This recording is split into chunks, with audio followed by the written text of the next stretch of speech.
बमाई के दवाई के दुकान पर लेट बेटू जाए के बकाम छोड़े के बमाई के दवाई के दुकान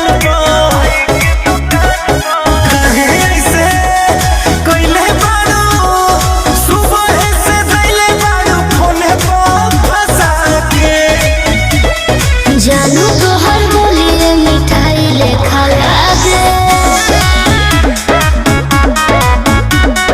सारा खुशी फेरवा करे जाए करागे जानू तो हर बोलिए मिठाई लेखा लागे सारा खुशी फेरवा करे जाए करागे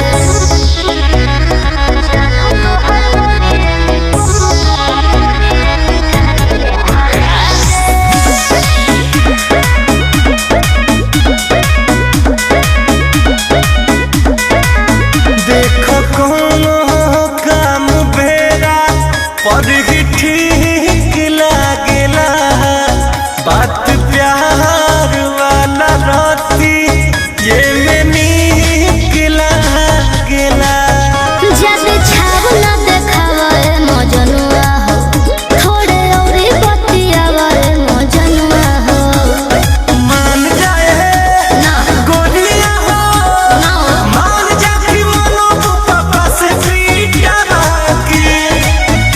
अरे जानू तो हर बोलिए मिठाई लेखा लागे हे करे जना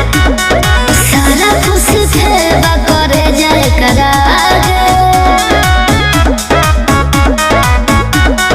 जानू तो हर बोलिए मिठाई लेखा लागे सारा खुशी फेरवा करे जाए करागे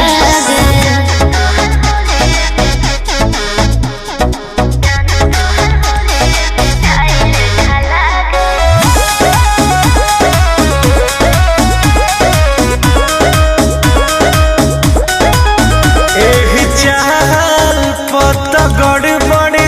कुल्ही काम हो जारी हमरा तोहरा लब के चर्चा सरेआम हो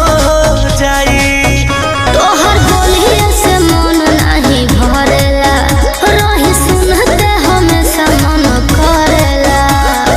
बोला सोना भर जाएगा भर जाए पेट का फूल भगवती जाके जानू तो